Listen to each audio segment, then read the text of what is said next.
Hello everyone, welcome to the R Switching Heads podcast. I'm your host, Matty, aka Recon G, and I'm currently eating a pizza. Anyways, on this week's podcast we have... Ethan, Eon997. Nick, we have herpes. And Killtrap, otherwise known as Jeremiah, the cool kid. Alright, so let's see. So we're just gonna. Later on this week's podcast, we're going to be having Anthony Fantano. We're going to do an interview about musicians and personas and how the public consumes their art in the light of that persona. But first, we're going to what we have listened to. And Ethan, do you want to go first this time? Because I'm going to eat my pizza, and I think someone just came home. Okay, sure. I'll go first. I was really... the second album is going to be hard to talk about without Keaton, because I was going to really hope he would jump in, but... Oh, Keaton. He's gone. Can someone actually... Because of that, can someone go first? Because I think if... Yeah, sure. If Keaton comes late, that would be nice. Keaton wanted to talk about one of the albums I have with me, too, so... Jeremiah, you go first. I can talk. Well, do you want to... Okay, so this week, I graduated high school. Nice. And also witnessed the ultimate disintegration of a non-relationship that has occupied me for, like, most of my high school life. So... I listen to LCD Soundsystem's This Is Happening a lot, which is, obviously, it's got the whole, like, after party, like, what the fuck, like, you guys, have you guys listened to it? You guys have listened to it. Yeah. Anyways, it's very after party, like, after the disco, after everything has gone down, and it's, like, 3 a.m., and you're running out of drugs, and the conversations are grinding away. Like, it's that place. And so, graduation, everything that's been going on with that, has kind of connected with me as the party, as well as, there's a lot of stuff about relationships on this album, especially I Can Change, which, and drug girls. Yeah, Dance Yourself Clean has been killing me lately, too.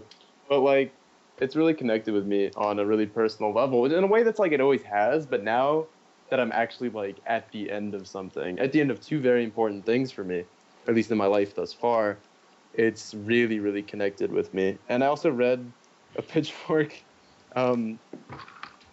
like 4 years ago they had their writers select songs for each year that they would just write about, songs that they really liked, that they're really important to them when they were writing for Pitchfork. And the person for 2010 did I Can Change, and he talked about his own non-relationship that he was struggling to make work at that time, which really, it resonated with me, and I really appreciate that. So that's kind of what that's what that deal is. That got more personal than it was supposed to. It's okay, Jeremiah. I know. I kind of forgot that. The other album I've been listening to is Deerhunter's Halcyon Digest, which has been something I keep coming back to this album lately for some reason. Well, I know why, because it's fucking amazing. It's a fucking masterpiece. Holy God. Deerhunter's an amazing band. I'm so excited for their new release whenever it comes out. All of their albums are amazing. Halcyon Digest, I think, is my favorite because there's just like this... It's so beautiful. Like, the compositions are gorgeous. They're pretty, like, minimal and, like, lo-fi. But at the same time, there's just, like, a lot to them. There's a lot of emotion and but it's also not, like...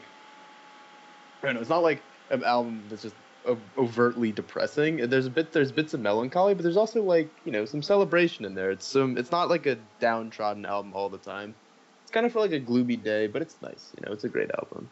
Helicopter is amazing. I think He Would Have Laughed might be Deerhunter's best song in my opinion. So it's just a great album. So that's what I have to say. That's what I've been listening to. All right, I guess I'll go since you guys are waiting for Keaton to talk about your albums. So I didn't really listen to much this week, but I did listen to two albums, very important albums to music history. The Beatles, Sgt. Pepper's Lonely Hearts Club Band, and the Beach Boys, Pet Sounds. I talked about Pet Sounds last week, and I listened to Sgt. Pepper's for the first time this week, which is something I should have done a long time ago. And these albums, and I want to discuss this as more of like a question to you guys, I guess. Which album do you prefer? Do you prefer Pet Sounds or Sgt. Pepper's? Pet Sounds. I think Sgt. Pepper, actually. I was raised on the Beatles. Mm-hmm. Not on Beach Boys. For me, it's like a nostalgia thing. I definitely prefer the Beatles in like every way, but I'll be honest, and I've never just sat down and listened to a Beatles album. So, like, I actually do listen to the Beatles as, like, something I enjoy, but the Beach Boys I don't really. I listened to Pet Sounds this week. I think it was either this week or late last week, and I enjoyed it, but it's not something I feel like I'm ever going to go back to. It's just, like, for me, the Beatles are just a bit more what I listen to. Just, like, my favorite Beatles song is Helter Skelter, which I think is just a really great song, and it's a really, like, almost a hard rock song in some ways. So, like, just for the style of the Beatles, which is just a bit more rock, a bit more harder, I guess, if you could say that, then the Beach Boys pop appeals to me. So I'm not even comparing the two albums. I'm just comparing the two artists from my limited knowledge. Mm-hmm. I think I want to say, I kind of want to say Pet Sounds because I listened to Pet Sounds today. So I think it's just one of the things where, like, you'll think about, it's like, oh, Sgt. Pepper's, and you go, wait, so let me listen to Pet Sounds. You listen to Pet Sounds, you're like, I think Pet Sounds might be better. And you're like, well, let me listen to Sgt. Pepper's. It's just one of those things that, like, it's really hard to decide. But I kind of want to say Pet Sounds a little bit just because it's a bit more, like, it's, again, I love the pop on it and how, I guess it's a lot more revolutionary than Sgt. Pepper's, I guess. Because without Sgt. Pepper's, without Pet Sounds, you wouldn't have Sgt. Pepper's. But if we're talking about just the albums itself, let's just separate, the comparisons. Let's just each album as a whole. I like Sgt. Pepper's a lot. It's great. But at the same time, though, it's like, I don't want to. Well, I mean, I don't want to call it pretentious at all, but, like, I think Pet Sounds just has a bit more charm to me because, like, of Brian Wilson's story, and it just seems like he's such a vulnerable person, and I kind of, like, relate to him more than I do the Beatles as, like, a narrator, I guess, because I just think, like, his songwriting, even this, again, he was writing these songs in the 60s, and they still, like, are, like, timeless classics. Or, like...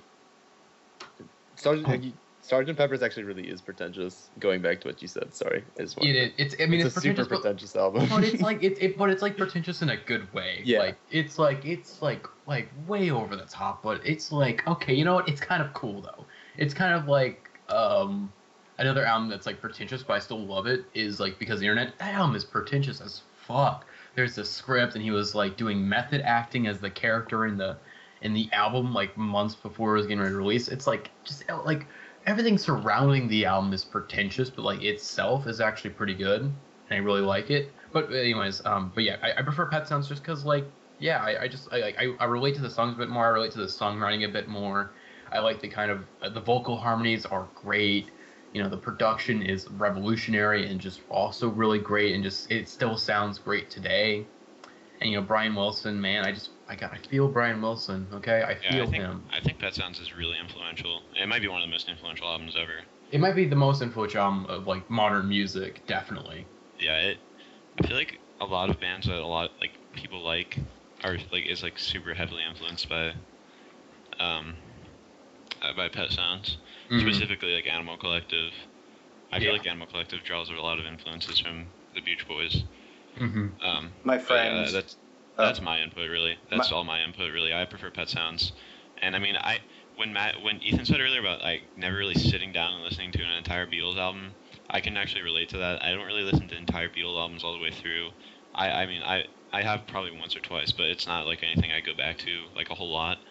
But I go back to Pet Sounds a lot. It's a really fun record to listen to. My friend actually called. And he later regretted this, but he said that Beach Boys were Animal Collective 2.0, or other way around. The Animal Collective is Beach Boys 2.0, and I could definitely see that with the vocal harmonies and the inventive songwriting. It's basically like if Brian Wilson got exposed to avant-garde and, like, experimental music, like, way. I mean, I think towards, like, there's definitely, like, Beach Boys albums that are, like, pretty experimental. But, like, I can see that comparison. It's like if the Beach Boys it's like if Brian Wilson took drugs but didn't go, like, crazy from them, or he basically. I'm not trying to be offend Brian Wilson. Again, what happened to him, sucks. Like, schizophrenia and all that stuff. It just seems like really horrible to have to go through that. And, the fact that he, has kind of persevered and he's still continuing his music career, because he released an album like this year shouts out to Brian Wilson. I feel you, man. I feel you. I guess you guys. I mean, I don't think Keaton's gonna show up. Yeah, I do. Just one last thing. I do really want to see the Love and Mercy to understand his story a bit more. Mm-hmm. And I do like John Cusack. So, Right. yeah, I'll go. Okay, so I listened to a bunch of stuff. I saw Ice Age and Courtney Barnett, so I listened to both of their full discographies, but I wasn't listening to anything that closely. I also listened to the new Titus album, but I'm not going to talk about that, even though I really, really, really, really want to. I'm writing a review for it, so you can look out for that. The albums that I do feel confident talking about are Smog, Red Apple Falls, and Flaming Lips, and A Pre-Driven Ambulance. So first I'll go Red Apple Falls. I'm not really huge into singer-songwriter stuff, but I think this album is just so good. Most of the songs are like really quiet, just him and the guitar and maybe a steel guitar, but like they're just so beautiful, and he's such a poet that I don't even like, and it's not like convoluted poetry. It's like immediate, like, oh, I get exactly what you're saying upon first listen. On some of the songs, like To Be of Use, like it's just so. Yeah, I connected with that a lot. I'm not a very emotional listener generally, but that was very emotional listening to that and like listening to the lyrics really closely for the first time.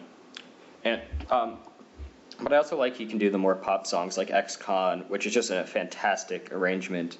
I think it's an incredible song. This whole record is great. All of Smog, Bill Callahan's discography is fantastic. He's just such a talented songwriter. And he's done so much variety. Like he always sticks within kind of a singer-songwriter style, but like within that there's so much you can do, and he does all of it. So definitely give this album a listen. Give the rest of his discography a listen. But this is the only album I've listened to fully, but I've listened to a lot of other albums and pieces, and they're all excellent. I don't think, and his early experimental stuff is whack. Really, it's just insane. The early stuff I can't listen to. The really early stuff I can't really, but the later early stuff is really weird and good. Mm-hmm. So the second album I listened to was Flaming Lips and A Pre-Driven Ambulance, like I said. Fantastic album. I think it's generally considered to be the Flaming Lips like first great album. I picked this up on a whim at a record store like a year or two ago because it was on pink vinyl and the guy recommended it to me, and I liked the Flaming Lips, so I'm like, sure. And I've listened to it a bunch of times since then, and the sad part is this is the only Flaming Lips album I've actually listened to. All the way through. I have not listened to Soft Bullets. I'm being really like, oh yeah, I've never listened to Beatles. I've never listened to Flame. Jesus, I sound like a fucking idiot. I need to go through a lot. Yeah. Yeah. Mm-hmm.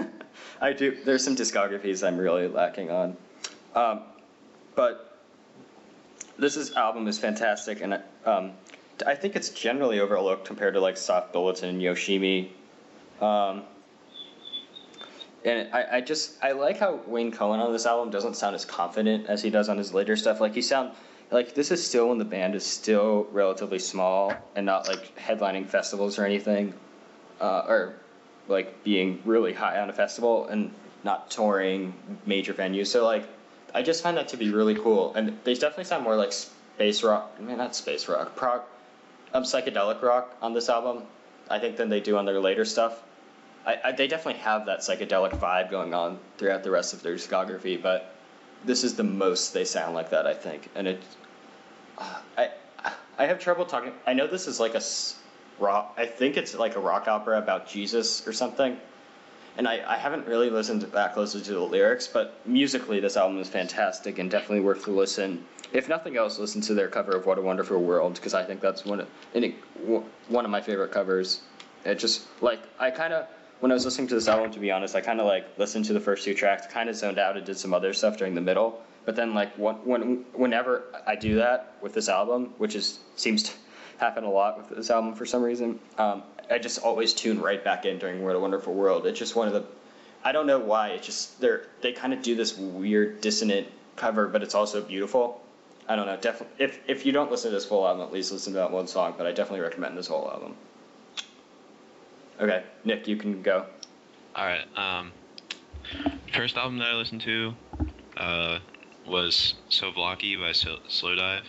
And this is a really good shoegaze album, one of the big three shoegaze albums, I guess you could say, along with Loveless and Nowhere. I tried listening to this album a while ago and some other shoegaze stuff, and I just wasn't really digging it that much. At that point I was probably like, oh, shoegaze might just not be for me.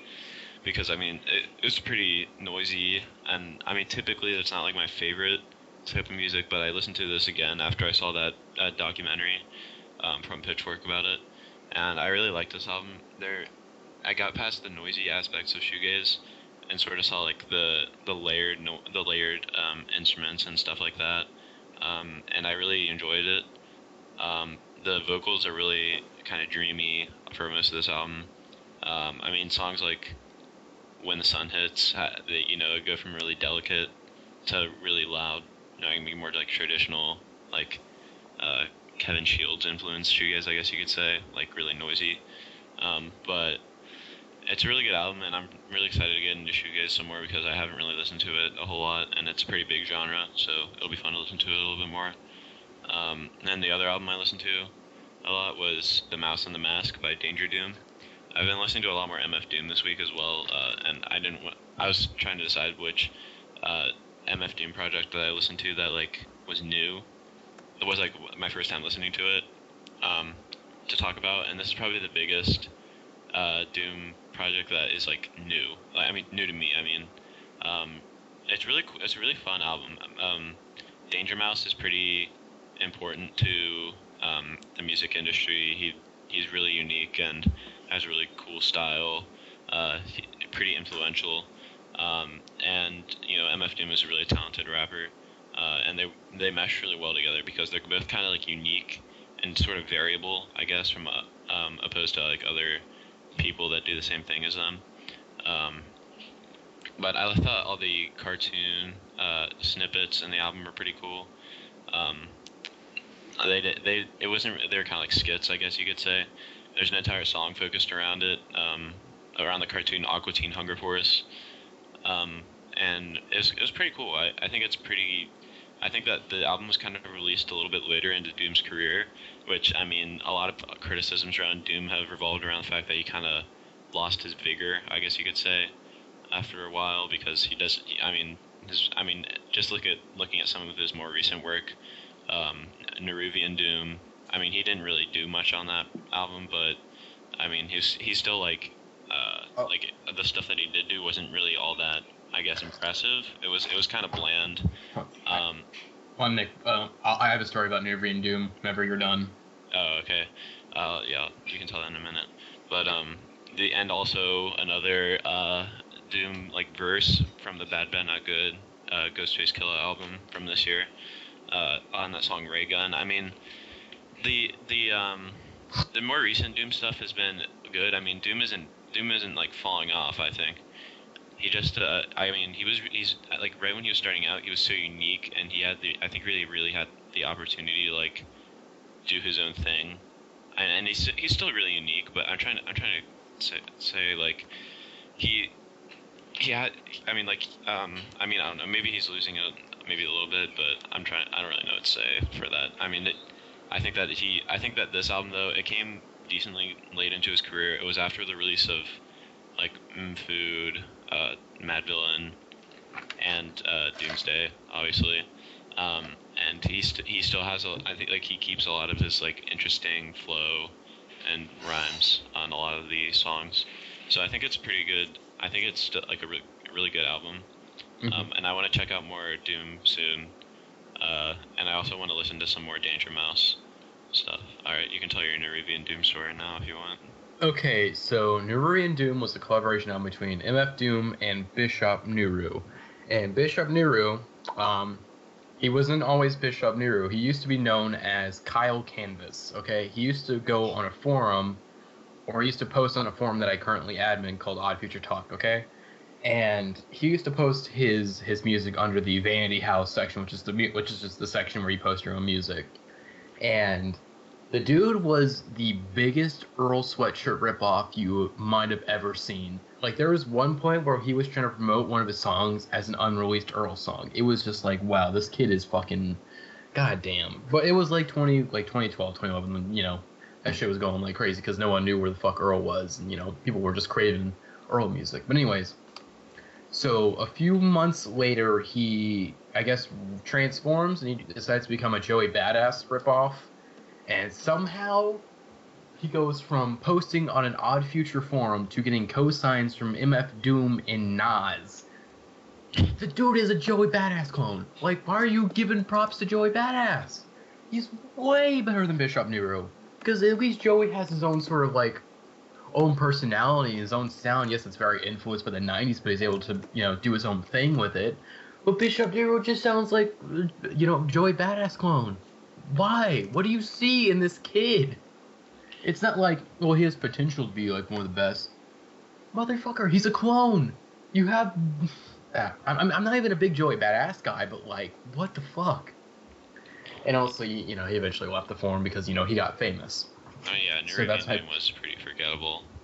I think I'd agree with that, but it just goes to show, like, what if MF Doom decided to go and like work with some other MC on that project? It would have been pretty interesting to see how that ended up. Like, I don't know, some other young, talented rappers, like, there's a lot of them. Bishop Nehru is kind of an odd choice, to say the least. But, whatever, I mean, yep. So... That's all I have to say about what I listen to. Yep. So I think that's about it for this week's podcast. Well, at least this week for this segment of the podcast. So we're going to transition into the Fantano podcast. So Transition. Okay, that was good. Podcast. Once again, we're doing it's the main topic with special guest Anthony Fantano. Woo! Woo! So Fantano, is this your first time on the r/Indieheads podcast? This is not my first time. This is hopefully my first time of being on the podcast actually being broadcasted. We apologize profusely for that. That was my bad. It was actually my fault because I actually deleted the podcast from Matty's computer. Jeremiah was the wild card bitch. I was the wild card. He was the wild card. Okay, but anyways, let's get into our main topic with the recent news, I guess, or the recent antics of Mark Kozlik, aka Sunko Moon. He recently at a concert in London, I think. He talked about a reporter and basically said something along the lines of some reporter who wants to fuck me and that she should get in line, bitch. And this caused a huge debate whether or not we should separate the art from the artist, and basically we're going to kind of talk about that in this conversation. So, anyone want to start? Do I want to start? Or does anyone want to get the ball rolling? Yeah, anyone want to start? I mean, I guess my first reaction, and I've been kind of watching this sort of unfold. I mean, I think my first reaction to that, not to say that you can't separate the art from the artist in this situation. I mean, you most definitely can, in a sense. But I mean, I kind of feel like sort of using that phrase, kind of, I guess, sort of assumes the artist is kind of just in their natural state and sort of are doing what they would just normally be doing in any other situation. And I think that doesn't totally apply to this situation, because I think Mark is kind of in a place right now where he realizes that the more shit he says, the more he's essentially kind of trolling these people who write these really kind of, overly emotional, very sensitive, politically, sort of correct think pieces online. And I think, when I caught him live in Barcelona, I mean, he actively said, like, I'm going to do this song on my new album, and it's going to piss off all the fucking feminists. And they're going to write all these fucking think pieces about this song. And, I don't know if the song is actually going to end up on his new record. I mean, it kind of seemed like, pretty far-fetched song concept, but, he sung us the chorus a cappella. The song sort of tentatively, maybe it'll change down the road, was called Vinyl is a Man's World. and he said that the reason that he named the song this is that out of his so many years of being a touring musician and selling records and da da da da da, a woman has never brought a record to a show for him to sign. And I was like, well, definitely a joke. I mean, Yeah. like maybe that has more to do with just your fan base and who's drawn to your music versus who, like whether or not women are actually buying records. I did a speaking engagement in Australia, and a fucking girl brought a copy of The Money Store. Oh yeah, I remember. I think I saw that. Like, and I took a picture with her. I was like, oh my god, this is. I mean, it's pretty much their album at this point. And so I mean, like women are obviously buying vinyl. I don't get what makes vinyl a man's world just because you're not bringing your record for Mark Kozilek to sign. I think that Maybe there's some kind of deeper philosophical meaning there that's espoused in the likely to be wordy lyrics if that song ever sees the light of day. But I think Mark is really just kind of playing up a bunch of stuff that is just there to kind of piss people off. I think the reason that sort of separating the artist from the art, I think the reason that doesn't totally apply in this situation is because I don't think he's completely being himself. I think he's actively trolling right now. I don't think the person he's pretending to be is totally him. I mean, obviously what he's saying and him lashing out like this comes from a place of annoyance with these people. That for sure is true, but I think he's just kind of saying a bunch of stuff just because he knows it's going to rile people up, not necessarily because he thinks it's a great thing to say. Yeah, I'd agree with that. I think that a lot of okay. I think a lot of the shit that Mark Kozilek has said recently, within maybe the past year or year and a half maybe, I feel like that might just be I don't know if it's a way to vent, but I mean it's not probably the best way to vent because he's basically he's talking shit about people randomly, I mean not randomly but war on drugs, and now this journalist and stuff like that. But I mean I don't think that that is really accurate. When that stuff, he comes from a time when there was virtually no echo chamber at all for an artist of his stature. He would say something, sort of like this silly off-the-cuff stage banter that, most definitely was when he originally said what he said about the war on drugs was probably not, anything that he thought would stick, and he was just kind of being, his foul-mouthed self just to get a laugh out of the crowd. But now, we're in the internet era where everybody sort of documents everything, and it's kind of funny. There's stuff on the internet that there's tons of awful, terrible bullshit on the internet that you will never stumble across and never see ever because there's just so much shit.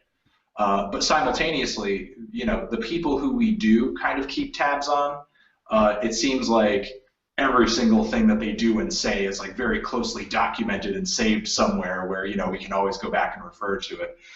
Even people who are kind of new to the game in terms of the limelight, people actively go back into their back catalog and they're like, uh-oh, this person said this crazy thing on Twitter in 2009. We have to make this news now. It's kind of just funny how how that's the case now, and I think he's kind of actively lashing out at that. Not in a way where I think it's going to change the culture or anything. I just think he's kind of having his own sort of fun with it in a way. It seems very self-serving. It seems like he's kind of entertaining himself for the most part. Yeah. Yeah. I think he might also partially enjoy getting reactions out of people when he says stuff like that. For sure. Not in a malicious way, but more in just because he thinks it's funny or something like that. Yeah, he's like an internet troll. It's people are really taking this seriously. Oh wow, it's really funny. They all really think I'm being serious. Maybe I'll keep doing this because I think it's really funny. Maybe that's what. I mean, like I said in my review, I mean, it's a bit of symbiotic relationship, you know. I mean, he gets buzz and he gets attention off of people kind of actively hating him and trying to, you know, call him out and shame him on saying this or doing that or thinking whatever. You know, and meanwhile, you know, him kind of feeding into that, you know, just gives these people more things to write about. Yeah, you know, otherwise it would just be a slow news day, I guess. Mm-hmm. Yeah. Okay, I want to talk about the situation real quick because I want to look at it from both sides because I think people were being way too one-sided in the situation, and people were just like, oh, you know, fuck Mark Hall's like, no, you know, fuck Laura Snapes. And it's just like, can we look at the situation? Like, let's look at both sides real quick. Let's look at Mark's side. There's this journalist, you know, I guess she's bothering him. You know, he just wants to do an email interview. That's about it. But she's going to his friends and family. You know, he feels like his privacy is being invaded, and he's kind of angry. I've heard that, but has that been like verified? I don't think that's been. I think she asked like three of the band members. Yeah, I mean, I haven't heard verified anywhere that she's kind of like actively sought out, you know, any kind of you know, personal connections of his, and on top of that, like she writes for Pitchfork. I mean, you know, one of the most well-established, if not the most well-established, music journalistic outlet in the industry. They have access to all of Mark's contact info. They may even have his number. You know, sometimes when I'm doing interviews with artists, I get their personal number sent to me. You know, so I mean, what could she have been sort of pursuing him to the point of annoyance? Possibly. But, you know, I don't want to put out there the idea that she's like, you know, stalking his mom or something, you know. You know, and I think, you know, if maybe it was kind of, I think maybe it should have been understood maybe that, you know, before even asking Mark for an interview, if I was writing the interview for Pitchfork, I would probably assume going into it that he wouldn't want to talk to me because, like, I think he was very obviously annoyed at the fact that, you know, Pitchfork and Stereogum kind of leading the pack, that, you know, just this off-color comment he made about the war on drugs was publicized to be, you know, this this big to-do when it's not really anything. You know, really at first really publicized as a beef, where, like, you know, obviously Mark wasn't trying to start beef with them, you know. What he originally said wasn't even meant for their ears. But that's kind of the thing, you know, he's kind of an old dog, and, you know, he doesn't know that, you know, everything that he says is going to get back to whoever else. But still simultaneously, like, you know, these sort of taboos of talking shit about some other band that's in your industry isn't new, you know. I mean, if that stuff happened back in the day, I mean, you know, sure, it still may have gotten around via word of mouth. We might have not had a publication like, you know, putting it out on blast unless there were a lot of people there to kind of, you know, confirm that it happened.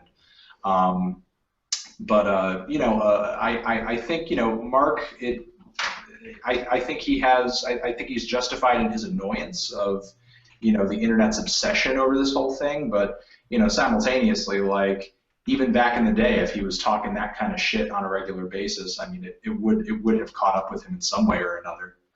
Mm-hmm. Can I change the subject just so we can, because I feel like we should just talk about a bunch of different things instead of just like talking about Mark. We don't need to the broader scheme of the topic of like. Because I'm being selfish and I don't really have opinions on it, so I want to talk about something I have opinions on. But I also think we should like try to. I don't know, because when you mentioned Death Grips, that's kind of a while back in the conversation that kind of like sparked something in me, and a completely different thing to do with the persona, the whole persona thing. Because like Death Grips or other kind of there's other. They're pretty shitty to their fans, is essentially. But no, yeah. It's kind of like they have this mysterious, like, what are they doing? What is their goal? And there's hundreds of other artists like The Residents or Woo Life maybe, because Woo Life didn't really do any interviews a lot before Go Tough Boy on the Mountain. And yeah, not even like there's just a bunch of artists. There's no reason to list them all, but there's Death Grips are probably the most like maybe infamous. Because when Death Grips broke up in giant air quotes, you know, they consider themselves a conceptual art exhibition. I was like, what are these pretentious fucks saying? And then like over this past year, you know, with all like the Jenny Death hype and just all these weird things talking, I'm like, Yeah, they kind of are a conceptual art exhibition, but it's just sort of like seeing all these fans do all these weird things. It's just like, how are they getting all this information from? It was just like Yeah. the witch hunt to Jenny Death was probably like it was one of the worst and best times to be a Death Grips fan. It was horrible because it's just like I just want Jenny Death, but it was fun because it just the journey was like really fun and just seeing like what was happening next. Like, oh, they released a new video. Like, what's going on? It's coming. It's coming out before the year ends. That didn't happen. And it's just like, oh, there's Fashion Week, and they have Jenny Death wins like in the album name. It's just like all these just weird events. It's just like what? Yeah. I think it's interesting though because like you have to consume the art that they are producing, the albums, in this realm of the conceptual art project that they're talking about. So they're like, how do you? This is just an open question for anyone, but like I know I definitely consume Death Grips music a bit different. At first because it's super aggressive and experimental, but then just you can't when you listen to them you can't just ignore the whole cult around them because like even if you try to, it just kind of infiltrates your mind in some way. That's when I think I proposed this question. That's kind of what I was interested. I mean, obviously I was sparked by Sun Kill Moon, but like just how do you like when you're listening to an album by Death Grips or Sun Kill Moon or thousands of artists who have these persona. Every artist has a persona. So like but I think Death Grips in particular have this whole internet following. Just how do you consume what they produce in light of that? I don't know. I mean, I think I became a fan of Death Grips, I guess, without knowing about the drama. Like before, I just like randomly found like, or I just kind of was like, oh, Ex-Military and Maestro, they're on Spotify. I haven't listened to those albums, and I listen to them and I love them. I think Maestro is my favorite album of all time. But anyways, it's like I think honestly the kind of cult around them, if anything, kind of makes my like my fandom of them a bit stronger, I guess. It's just sort of like, yeah, despite all these weird fans and all this cult fandom around them, like I still love their music. And if anything, their music kind of ties into this cult fan base sometimes, especially like stuff on Redacted on the Moon and Into the Death, where they really did talk about like kind of like being a little meta at times. It's just like, wait a second, are they talking to us? Like, what's going on here? And it's just sort of like, I mean, sometimes you can't separate the art and artist. Sometimes you like, knowing context about the artist does help you like their music a bit more. Like, if you knew the story about Brian Wilson, and the shit he's gone through, you would love the Beach Boys a bit more. And the context of like "I Love You, Honey Bear" makes the album much better. Exactly. Yeah. Sometimes context helps, and then sometimes you don't need context. In the case of like Sun Kill Moon, I mean, context. I mean, you have to know Mark as a person. I think because his albums, especially his new album, Universal Themes, is very like self-absorbed and very just like about him. So you can't really separate the art and artist in that case because they're so involved in each other. But like, but does Mark talk about the war on drugs on Universal Themes? No. Does he really talk about the Hillbillies incident? Not really. So I can kind of separate that unless like it's like really important to the art. Again, I mean, only really you should. I mean, sometimes you can separate it, but I don't think you can ever actually separate them. Like it's not going to happen. You're always going to have something about them in your mind when you're listening to an artist. Like you're going to know things about them, and sometimes when you hear these things about them, you like them even more. Like you hear good things. Let's say like Sufjan Stevens. I haven't heard a bad thing about that guy. That makes me love him a bit more, just because he just seems like a really nice guy who makes great music. But in the case of let's say like who's like a really terrible person and it makes great music. Let me think. I mean, you could say maybe like John Lennon, I guess, but I'm just gonna say Ariel Pink, even though I don't think Ariel Pink's a bad person, but I think it's an interesting point to bring up about Ariel Pink being like obviously there's a lot of crazy shit in the indie media about Ariel Pink because like everybody hates him because he says these things like he's like, oh, I think the Westboro Baptist Church has the right to speak what they want to speak, or Grimes is stupid and retarded. Which was taken out of context. I know that. But he shouldn't have said retarded because you shouldn't really say retarded because that's actually really inappropriate to say. But like, Ariel Pink's definitely a guy who's all of the tabloid media stuff. It's definitely blown him up, like, or at least negatively. But at the same time, he's also like a really fucking seedy dude. Like he's creepy and like kind of he's weird as shit. And I think that actually this is one of the times where I think the art and the artist is really intertwined and actually makes the listening experience a lot better. Because going into Pom Pom, which was my first Ariel Pink record, I only really knew about Ariel Pink as this like really creepy dude, as this like weird guy. He's like, he's kind of like the seedy dude who you see like hanging out at the end of the block. And I was like, kind of creeped out by this guy. And when I picked up the album, which was an impulse buy, there's just like Sexual Athletics. It's like coming from Ariel Pink. It's like, what the hell? This is so weird. Like, this guy is crazy. This is insane. But I think with that persona, with like who he is, all that insanity that's on Pom Pom, all the ape shit, like Jello, Jello, Jello, Jello, Jello, like this man's insane. But I think because we see him insane, and like the way that the tabloids, the way the media treats him, it kind of actually, I think it enhances the listening experience because it makes him more complex. The more weird shit you hear about him, the more weird shit that you see about him, the more like weirder he is, the more compelling that Pom Pom was to me, and the more it became my favorite album of 2014. So it's just like stuff like that, where I think it really is important that sometimes you need to make sure you have the artist and the art on the same page. It's funny how, a few things that I'm kind of noticing. I mean, for one, we only ever talk about, separating the artist from the art when the artist does something that we wouldn't find ourselves doing, or doing something that we wouldn't identify with, philosophically, or something that, might, we would feel bad about ourselves as a person if we did X or said Y, but we never talk about separating the artist from the art when, the artist is like this really nice guy, and like, maybe the music's total crap, but, you think to yourself, well, he's like a really great, nice guy, or, she's like a really nice person. Then we never sort of check ourselves and, sort of think about, I think if we're going to have that conversation, sometimes, we should think about whether or not we should separate the artist from the art when we think the artist is really fucking cool. And, it's sort of like their coolness and their, like, life story and their, what we perceive to be as maybe sort of like some kind of heroic contextual backdrop is influencing us to, like something that maybe we wouldn't normally like. And it's funny to sort of hear you talk about how,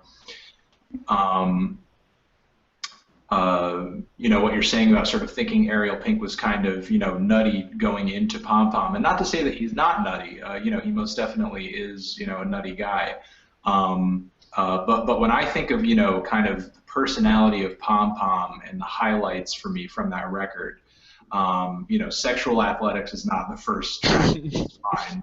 Not just because it's one of my least favorite tracks, but to me what defines Pom Pom, just for me personally, and this is probably because I was, familiar with Ariel for, his music for years before this stuff, sort of getting into his stuff a little bit before, maybe a year and a half or so before Today came out.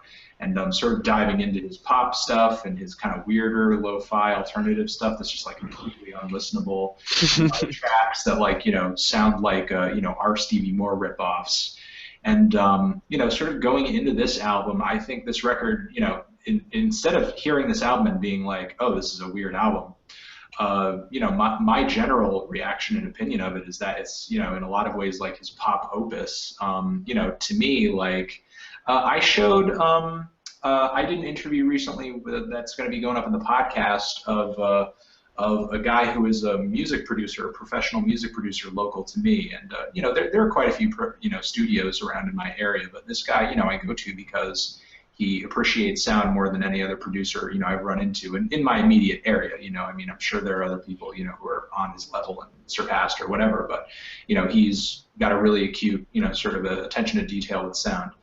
And, I just played him the song Put Your Number in My Phone, and, like, he was blown away when he first heard it, because he was like, oh, my God, it's like, is this all tape? This sounds like you fucking laid this to tape. This must have been the most arduous process recording this song. And not only that, but it's like a perfect little pop tune. Like, you could probably show that song to anybody and not get any weird vibes off of it or anything. I mean, maybe the vocals are a little deadpan, but it's got some, like, really sweet fucking undeniable melodies to it. And I hope that that's sort of what people remember about Ariel Pink when sort of our obsession with his personality sort of dies down. And I think that will be the case, not just for him. I mean, I'm not saying that he's going to be super famous and huge into the future, but, I think, ultimately down the road, we really have no choice other than to judge the music on the merits of its just appeal to us. Once all this kind of dramatic dust has settled around every single artist there is out there. The people who whose music actually impacts us in a significant emotional way without any sort of backstory behind it. I think I think is what's gonna sort of last into the future. And I know from personally, I don't need to know anything about Ariel Pink in order to enjoy a song like White Freckles or a song like Put Your Number in My Phone. And that's part of the reason that I know it may seem like, and I'm not saying this because I think this personally, but I hear this a lot. But people have sort of said my reviews are informed in some kind of way. But only in the things that I really want to know about. There are things that sort of before going into a review, I will actively avoid because I just don't feel like I need to know that shit. And a lot of which are sort of like kind of the bullshit that Ariel Pink was saying about getting maced by a feminist around the time that Pom Pom came out, or just like personal interview questions and that kind of stuff. I recently indulged in an interview with James Murphy on with Red Bull that he did like during the Red Bull music thing, and I figured LCD Soundsystem was broken up, so I can just listen to this interview and not be biased in any sort of way, more or less toward him than I would be normally, because I just tried out this thing. I guess I'd only be risking sort of ruining some of my favorite songs, which he had done once before when he kind of gave away that there's like really no meaning whatsoever to the song Drunk Girls. And I was like, oh, really? I thought, I had such a high opinion of the lyrics of that song for a moment. And then I think he did that interview where he was kind of talking about the lyrics of the song. And I was like, oh, okay, whatever. Not that it completely ruined the song, but I just thought that, there was actually like some kind of, significant message or meaning or something going on there, kind of abstracted by the fact that it, seemed so jumbled. But I guess I was wrong. But I watched this interview with James, and it was really great. But there was probably a lot of stuff in there that probably would have been the first thing to pop into my mind if there was some LCD Soundsystem record to review in a year and a half or so. Yeah, I feel actually. I recently learned that he's actually married, which I didn't know because it's not on his Wikipedia page that he's married. He's having a kid. What? Oh, James Murphy. Sorry. And like the fact that he got married in like 2012, I think. Mm-hmm. And obviously, like, I Can Change, All I Want, Home, all those songs on This Is Happening, they're revolved around like a splintering relationship. And Sure. so I kind of always like assumed that he was, he was just there was like some crazy shit going on. And then I guess when I learned that he got married, it kind of like ended a little bit of the mystique there. I guess it's kind of like a happy ending, I guess, because those songs are so like bittersweet. But For sure. I don't know. I want to touch on the thing where you're talking about lyrics like losing their meaning, because I had that once where one of my favorite albums of all time is Crazy Rhythms by the Feelies, and the lyrics on the first track, God damn it, one of my favorites. Whatever, the first track on the album, I was like, oh, this really resonates with me. It's like the boy next door is into bigger things, and then he's like identifies the boy next door as himself, which was obvious, but I still found it interesting. And then I read, and I love that album so much. And then I read something about how it's all the lyrics from I think every Feelies album had absolutely no meaning or just completely random. And I was just like, I don't know. I still put that album as one of my favorite albums, like whenever someone asks. But like, I don't know. It just kind of lessens it for me. I guess in a way, just like it's. I still enjoy the hell out of Drunk Girls, and there was just sort of one thing about the song that I guess I had a big misconception on, and that was just the lyrics. Aside from that, and I'm sure this is the case for you as well. You still love the production and you still love the guitar work on those tracks. And to me, James Murphy is like a master producer. You know, his all the LCD sound system records to me, you know, with the exception of the first one, which is just a little rough around the edges, but you know, intentionally so. You know, all the LCD you know songs have like an immaculate sound to them. You know, I think you know, there's something to be said for just, you know, I mean, the not the entirety of your enjoyment should boil down to the lyrics. Oh yeah, definitely. You know, or just sort of the meaning of the song. You know, there's a lot to like about music that doesn't have to do with the words that are sort of thrown on top of it. You know, a lot of the time, which I mean, are just, you know, there because they're a bit of a placeholder of sorts for people who, you know, sort of lyrics are sort of their emotional in, sort of appreciate a song or an album, you know. Yeah. Sometimes I feel like people do lyrics just because, you know, seems like we should have some lyrics here, you know. Yeah.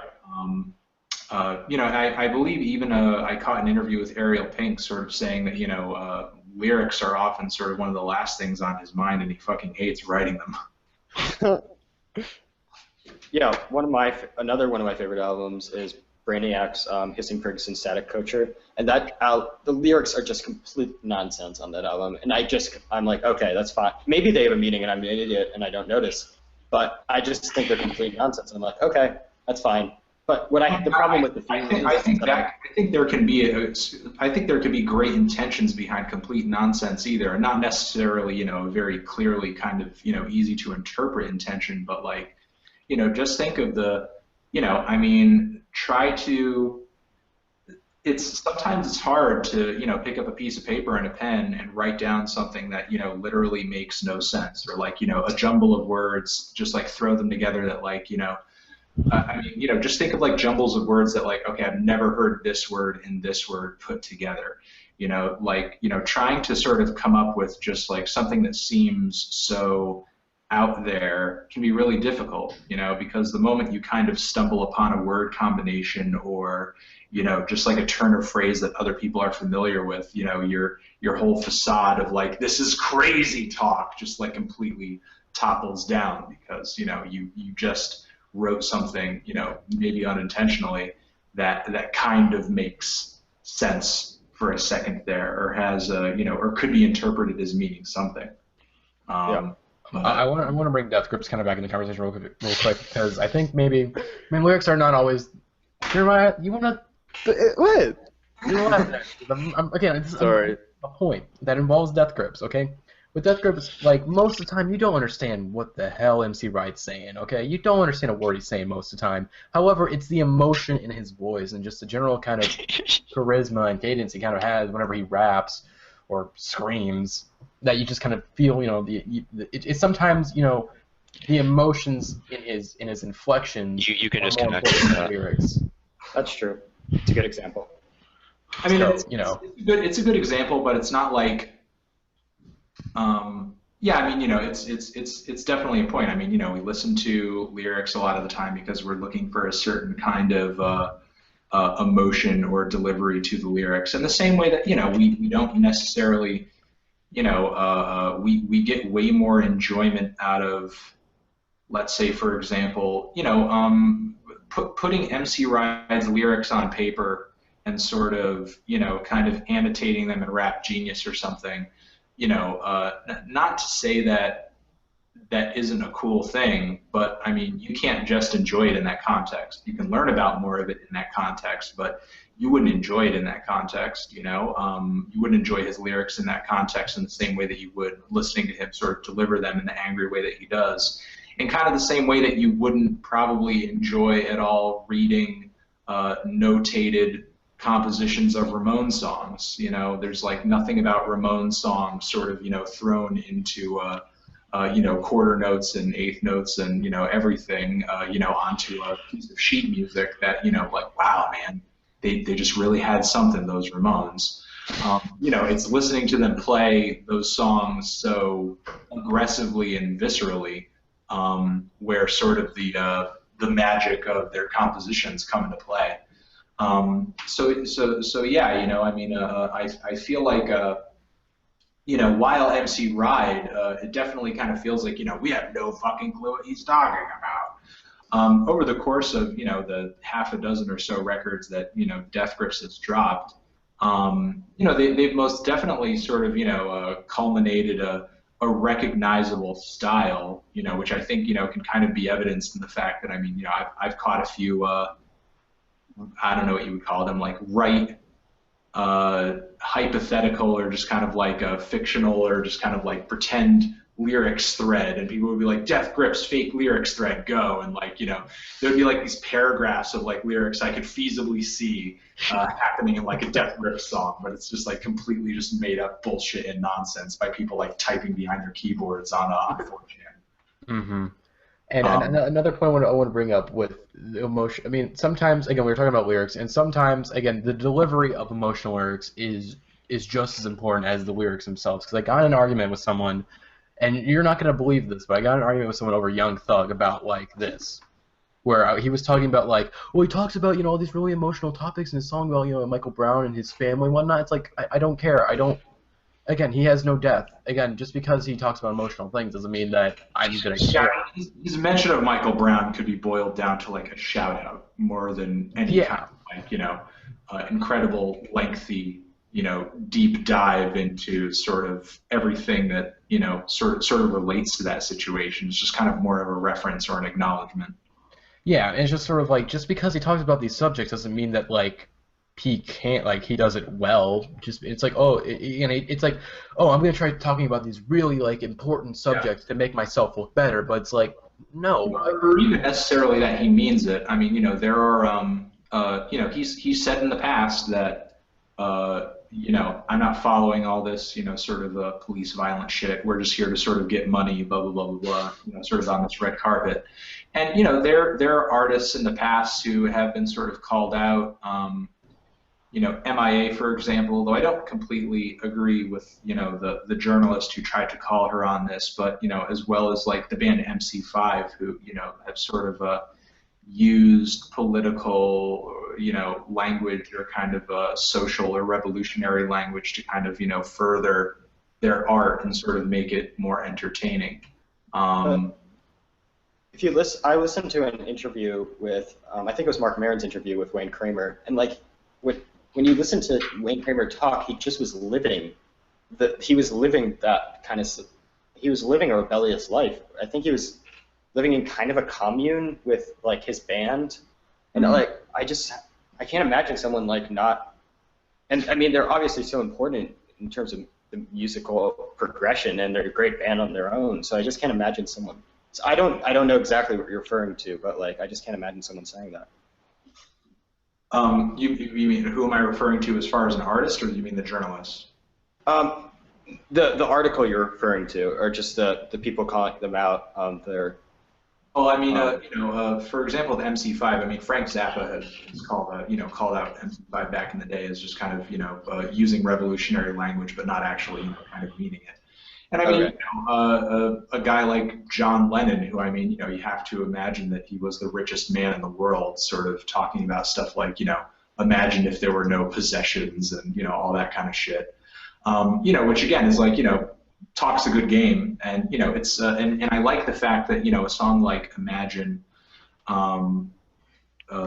people can sort of, enjoy that. Most people enjoy that song out of that context of, John Lennon's actual life, and just sort of can appreciate it for the message and the philosophy.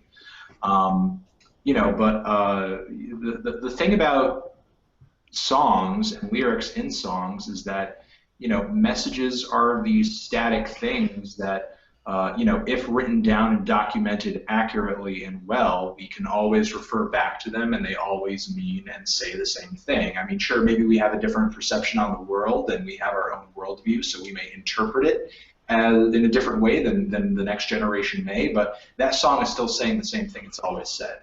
People, though, are imperfect. People change their minds. People don't necessarily always live up to the ideals that they have for themselves in their own heads.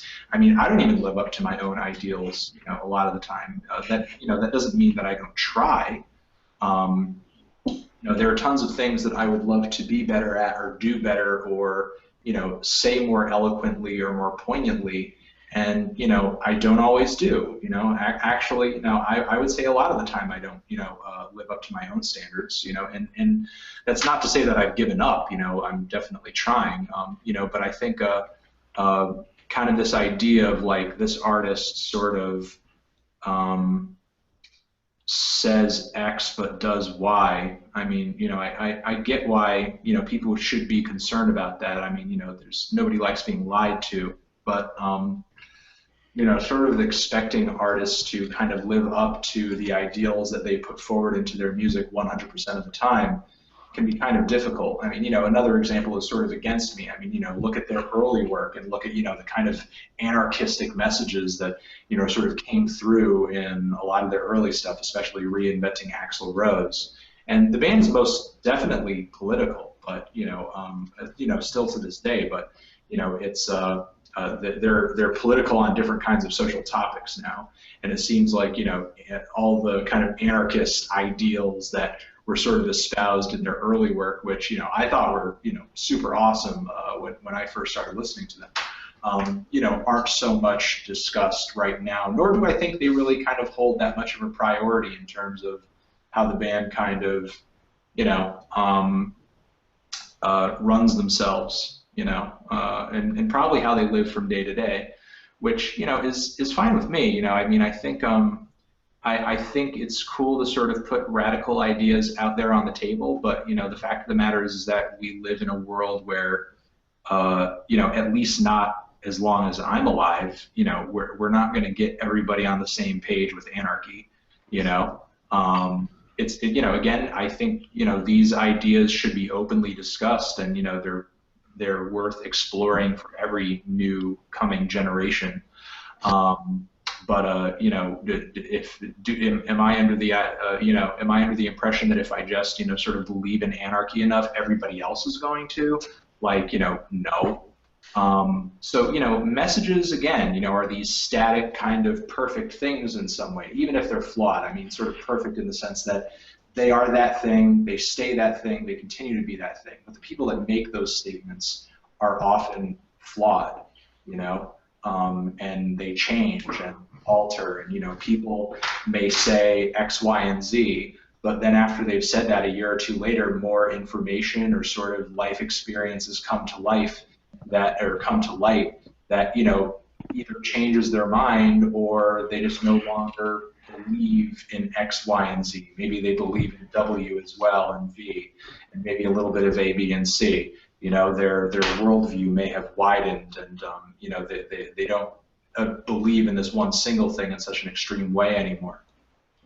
You talking about that kind of reminds me of the Sex Pistols and their whole deal, like how they were kind of just a fashion statement, and a lot of, I mean, Nevermind the Bollocks is obviously a good album. You know, but like, a lot of punk bands back in the day were. Yeah. Yeah, a lot of the starting punk bands, and less so in the hardcore movement, but even in the hardcore movement, definitely. And towards the end of the hardcore movement, where there were bands that were becoming popular out of the whole thing. So like, you got these bands like saying anarchy in the UK, and oh, we can talk about this. Was something recently in the news, like they're now using the Sex Pistols imagery on credit cards. Mm-hmm. Like, it's just like, it kind of, I think that's just so beyond stupidity that like it's like its own joke. It's like it's handing the joke on the silver platter, so I don't even really want to talk about it that much.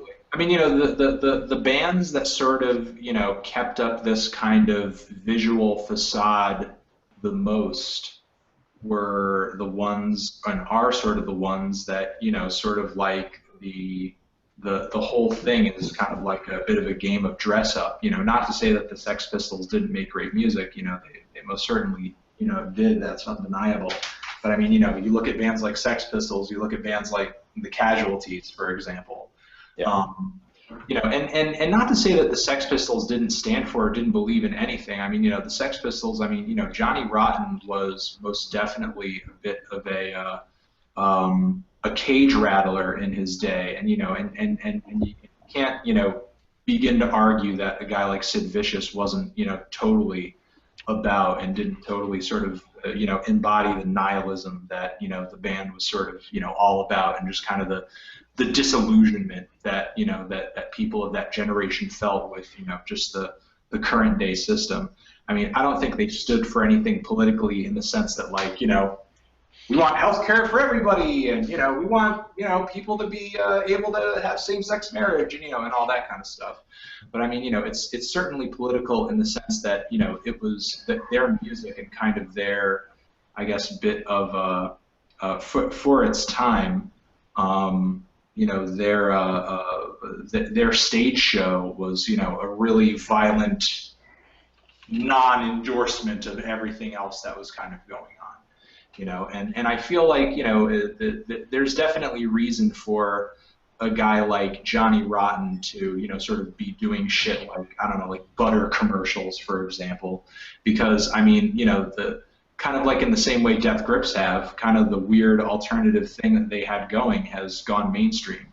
Like the ideas of the ideas, sort of the feeling of disenfranchisement.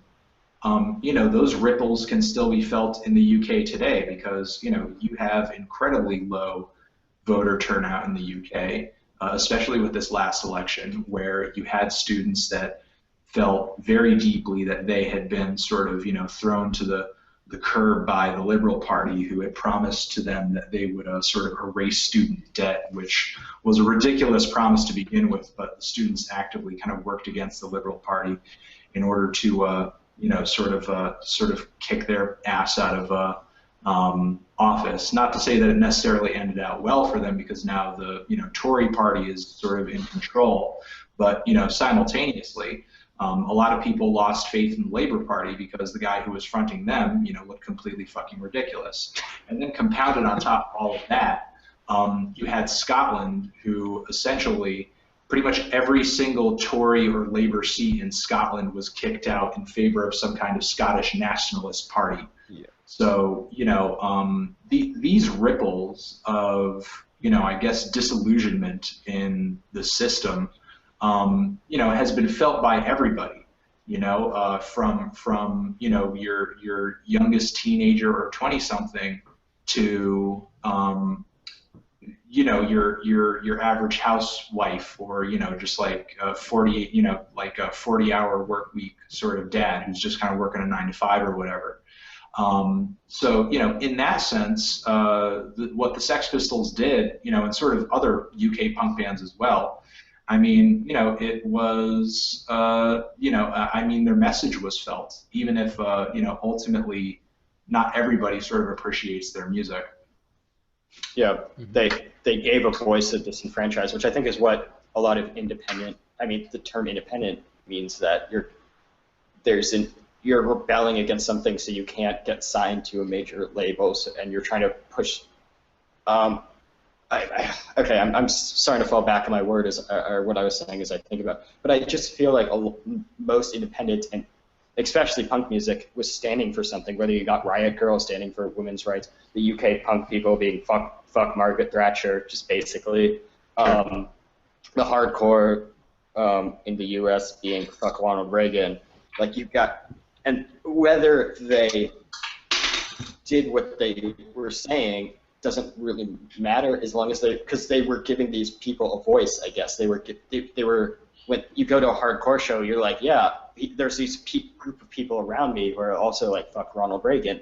Like, it's kind of this it kind of helps organize and helps unify these people who have these views. So even if the image was, even if these bands weren't doing it themselves, it doesn't really matter because they inspired other people to follow through, maybe.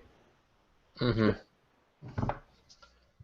So do we want to go into some questions real quick? Just to kind of wrap things up, since we have a couple submitted some questions. So let's see. Should we have some final thoughts, maybe? Just like. Oh yeah, we can get some final thoughts. I always like that when we just kind of like round up what we're trying to say. I guess I'll just give my final thoughts on separating art and artist.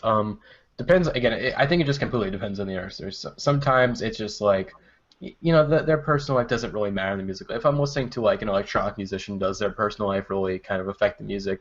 Not really. Sometimes it does, but rarely. It's kind of rare. But in the case of let's say like Sun Kill Moon, like yeah, again the artist is very there's no it's hard to separate Mark Kozilek from like from his art because he's very he's very self-involved. But I can get past it enough to enjoy his music because it's just like yeah he said some really shitty things and he's been known since even like when he was with Red House Painters that he's like kind of a dickhead, but it's just sort of like I like his music. I think he's a great songwriter. So it's like I don't think he's a horrible person because because he said something at a concert. Just if you listen to albums like Benji, it's just like no, this guy's not a horrible person. He cares about his friends and family. Like I couldn't consider that guy a horrible person. One problem with Kozlek, I feel like, is that his music really does feel like an extension of himself. It feels so about himself that everything that he does is like with his music. So that's one thing where I didn't like Universal Themes, both musically and from the whole Kozlek standpoint. I mean, I wasn't a big fan of it, but even if he didn't do his crazy shit about why did he say her name is the big thing. Like, I mean, I don't know. I think that Kozlek his music is so part of him that it is hard to separate the artist in that situation. That's one of the times when I will not. It's like I can't separate the fact that he's a fucking dickhead from the music. I don't know. Mm-hmm. So yeah, to me, it all depends on the artist and all depends on their actions. It really just depends on the situation because like for artists like I think the two that come to mind for me are Ian Curtis and Kurt Cobain, these famous artists who committed suicide. Like their music was sad, I think, and angry in both of them. There's this kind of intersection between their art and the art and the artist there that you can't really ignore. But I think you should enjoy art on its own. But if you want to maybe enhance it, maybe detract or unintentionally, I think you won't stop liking. My opinion is that you shouldn't start liking or stop liking something because of a person, but it can influence how much you like something. I guess that's my thought. Conclusional thought. I can say what I think too. I think that in certain cases, the music that an artist makes like has nothing to do with like their persona or anything like that. It's just their music, and like in that case, you can just listen to the music and enjoy it, and not have to worry about like, I mean, what that person does. I mean that happens, I bet, in less cases than most because we live in an age where what people say gets spread around a lot through social media. But I think that for me personally, I can listen to an album and not really have to worry a lot about how the person acts, like, and what they say, because it's not really it's not really that significant to me. And I kind of sound shitty saying it, but like, somebody's a musician, I listen to their music, for their music. I'm not really like. And I'm not always very involved in like an artist's like personal life or anything like that, and what like they think about stuff. And like I'm mainly there for the music, and I know like, and I mean it feels like I'm not saying like I completely ignore everything that like musicians say, but at the same time, even if some band that I liked or something did something like bad, I don't think that it would really interfere with my enjoyment a whole lot. But I could see how it could for other people, but just for me, it's not really that much of an important thing. I guess that's what I had to say. Yeah, I mean, I guess it's not really the personality of the artist doesn't really totally come into play for me as outside of the music. I mean, it really only is important to me inside the music. I mean, if the artist has a certain personality that I don't really care for in their music, I think that that is sort of something to definitely a reason to dislike something. I mean, if someone's dislikability actually comes through in their music, I mean, sure, why not? I mean, you don't have to like it. But I think sort of a bit of an example of this same situation, kind of in the opposite direction. I feel like we're talking about people who are come off great or humble or nice or, whatever on record, but then sort of, in person they're total dicks. But, there are also people who are, very nice, what, kind of seems like smart and thoughtful people in person, but then they're total fucking dicks on record. People like Nick Cave, I would say, who sings about doing, horrible things. Even in his more recent stuff, like up to the point of, like the last Grinder Man record, where, the first track off of that record, there's like an explicit rape scene going on in that song. I think not to, sort of pin Nick as being that type of person, he's openly acknowledged that, like I'm just kind of acting or kind of playing a role when I sing about, people doing horrible things and that kind of stuff. But there's definitely, if you're going to hate someone for their real personality, I think just because, the personality of their record is, as it is fake and kind of made up. Maybe that should influence you as well. Maybe it shouldn't. I don't know. But it's, just me kind of spitballing here. Again, I don't really care about the personality of the artist outside of the music, I guess I, have no reason, I have no choice but to care about it as far as it, registers in the music. If you're making some good music, I could deal with a little bit of a crappy personality. I even think some artists, if they come off like pretentious or something like that, which, I've been, people like Wayne Coyne of, Flaming Lips have been known to do sort of during, in interviews. When I sort of see him talk like that, every once in a while I'll just be like, you know what? He's fucking Wayne Coyne, like he could talk a little shit. Sort of same thing with like Mark E. Smith of the Fall, who's notoriously, a fucking loudmouth. When I see him talking like in that sort of way and talking shit about other people, I'm just like, he's like responsible for one of the greatest bands of all time. Like, like as long as what he's saying doesn't get too crazy, I guess it's not going to, really make me drop my jaw or nothing. But if he's just kind of doing a bit of shit talking among, his peers in the industry, it's just kind of like, whatever. Or, even a guy like, Josh Homme of Queens of the Stone Age, which if you look it up on YouTube, there's like dozens of minutes of footage of him threatening to kick people in crowds, or like calling people pussies and faggots and all that kind of shit. Like when I listen to the next Queens of the Stone Age record, am I going to be like Josh Homme? Blah, blah, blah, blah. No.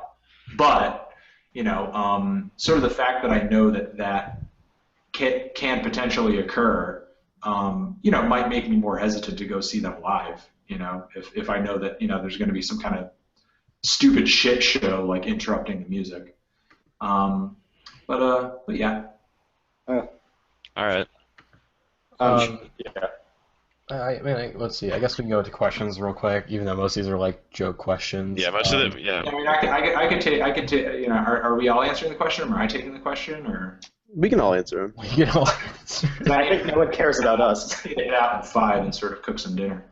All right, well, these are all joke questions. Ask him the most voted on question, if you know what I mean. Okay, so. No. Oh, Lord. No? Okay. Let's answer. I'll ask this question. I think it's a decent question. This is from the All-Star Band on Reddit. Mm-hmm. What are some of the first albums that you really appreciated, and what drove you to listen to music seriously? You probably answered this before, but. I think I always listen to music seriously. I guess it depends on. Music is still a very entertaining thing for me. I guess I find different things entertaining than I did when I was 12 or 11. But even back then, I was passionate about the music that I heard that I liked. It's not necessarily anything to like brag about. I didn't have like, fucking Pavement and Dinosaur Jr. on cassette or nothing. I was listening to like Rage Against the Machine and, like Green Day and Did you ever go through a Coldplay phase? What is it? Coldplay? Did you ever go through a Coldplay phase?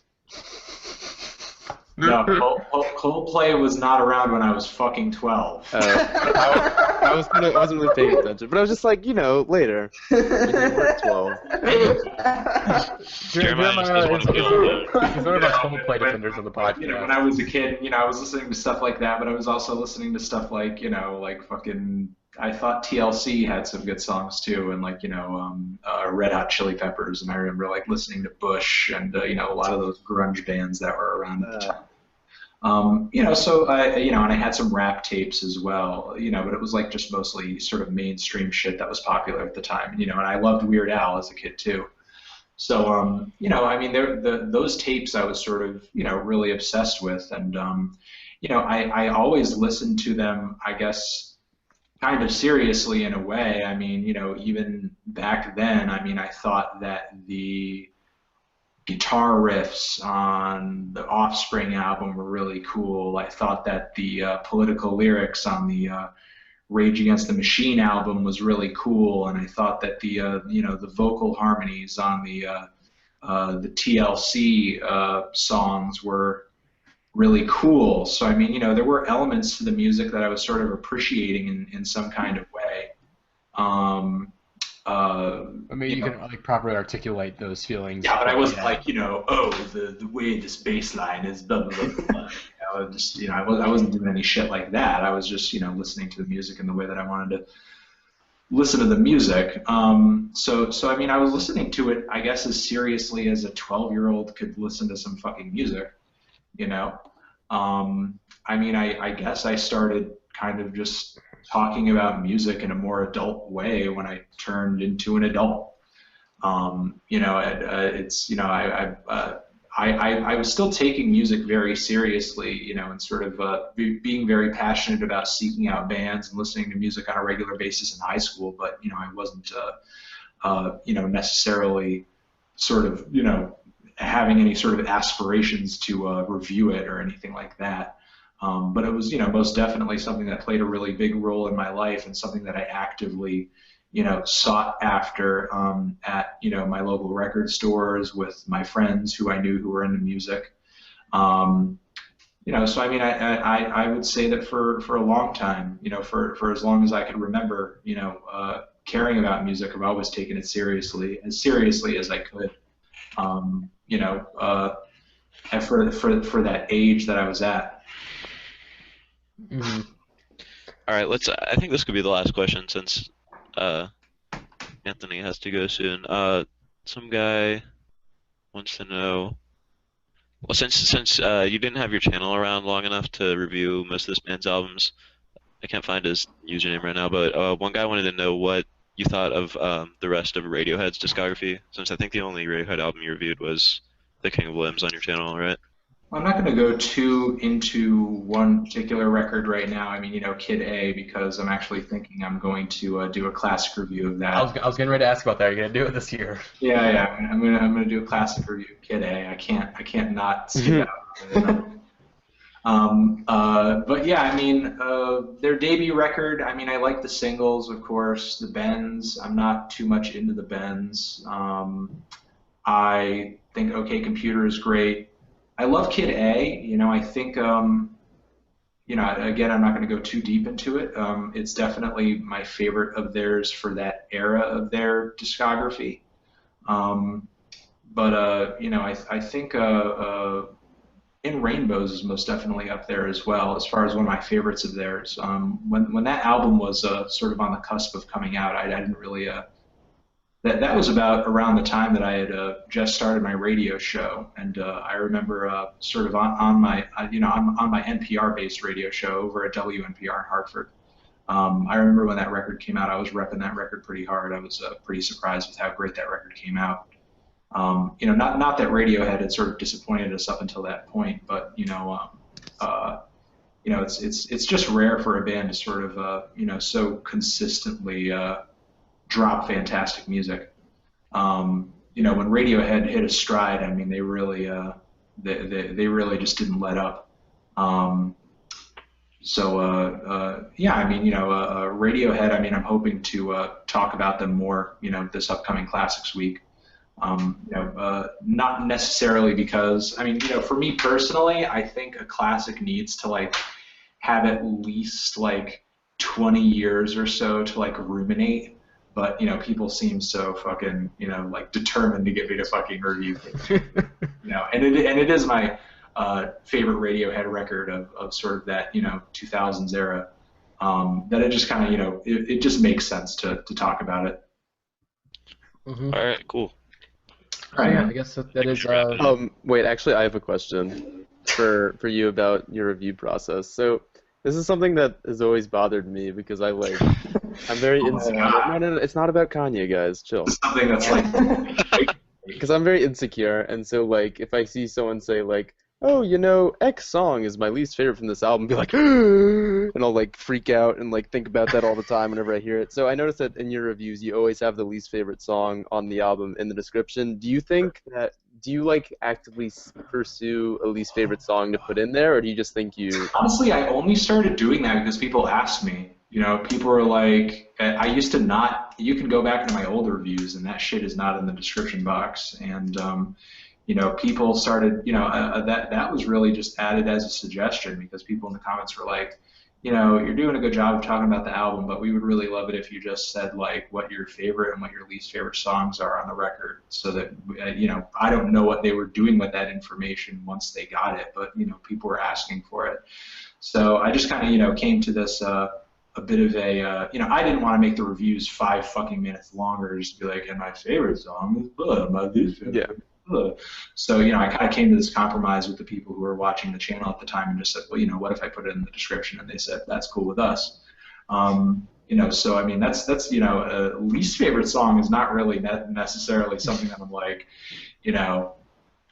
actively seeking out. Sometimes it's kind of hard because some records, like I'm quite literally like indifferent toward every track, and picking a least favorite song can be as hard as picking a favorite song out of an album who every fucking song is amazing. If every fucking song on your record is awful or bland, it's kind of hard to pick a winner. So I mean, it's not something that I like, necessarily chose to start incorporating because, I'm like, people have to know. People have to know. But, it's just something I kind of added, as is the case with a lot of elements in my reviews. Over the years, I've kind of, and this is something that I don't think people, necessarily know if they're newer viewers. And I mean newer viewers like, if you started watching like maybe a little bit after this kind of became my full-time thing, you probably don't know any of this, but especially since all of my 2009 videos have been deleted because a lot of them had song clips in them and were getting DMCA'd, so I just kind of removed all of them just to kind of keep my my channel had just gotten partnered, and I didn't want to have the channel taken down or anything like that, so I just kind of preemptively got rid of all the videos, rather than kind of deal with any potential headache of sort of those videos ruining the channel. But the review style that I have now, I didn't start off with. I mean, the reviews that I have now have really kind of been as a result of listening very closely and carefully to all the negative and positive things people have had to say over the years about the videos I've been putting out. And I think I've reached a point where my reviews are very effective and serve a purpose, and scratch all the necessary itches that they should. Because I listened very closely to the people who watched, and I tried to give them what they wanted in terms of sort of what a review should do or say. And I found that the more that I sort of listened carefully to this kind of small but growing group of people who were watching the channel, and sort of taking their suggestions, whether they be in a comment or an email or something like that, the more other people would stumble across the channel and be like, oh, okay, this makes sense. I can easily digest this, and this guy is coming off, sort of, as very, likable or relatable. If there's anything that was sort of more of a personal journey, during the whole, process of sort of growing the channel and sort of, making the channel what it is today, it was sort of the process of learning just how to kind of just be myself on camera. Because a lot of my older early videos are very stiff and very hokey, and and I like hokey, kind of silly, ridiculous humor sometimes. Absolutely. I mean, I think that's kind of evidenced in the fact that I just did that video. Oh God. There were a bunch of comments on that video just being like, "What's with all this corny, cringy, sixth grade humor?" Anthony, like where the fuck have you been? Like, you're talking about a YouTube channel that features on a regular basis a mustachioed, squinty-eyed man. The only thing funny about him is that he mispronounces things. And you thought that the moment that we did a funny video, we were going to do like some Shakespearean Monty Python shit? Fuck you. Like... Call out the haters, indie beef. Yeah. So I like that kind of humor, but it was most definitely something I kind of laid on a little harder than I should have in the early years, and and I think things have reached a happy medium right now, at least for the moment. I mean, I kind of see the channel as something that's always changing. I'm always coming up with an idea that's like, oh, maybe if I start saying or kind of referring to this in this way, or kind of thinking about this in this other way, I will be happier with how the reviews come out, and that's just really kind of a combination of keeping myself happy and keeping the people that watch the videos happy. And yeah. Did that answer the question? It did. It did. I really like the favorite tracks because it's like nice. It's like, oh, he likes this song a lot, but I don't know. It's positive. I'm a very positive person. How can you hate True Affection? It's such a great song, Anthony. We're not doing this again. We're not doing this again. Well, see, that's the thing, It's like, I mean, you explained it in the video that you said like you didn't feel like it was in place in the album, but I see that like if I didn't watch the review, I'd see you didn't like True Affection. I'd be like, what? That's like, how do you not like True? I'd like freak out. Yeah, it's true. It's the same thing with the scores too. People are like, they'll look at my score and they'll be like, they'll hit me up immediately on Twitter and be like, hey man, so like, why'd you give this album a 6? And I'm like, did you watch the review yet? And they're like, well, no, not really. And it's like, well, the trick is that to know why, you watch the video. I mean, I like how you kind of called like moves and you did recently.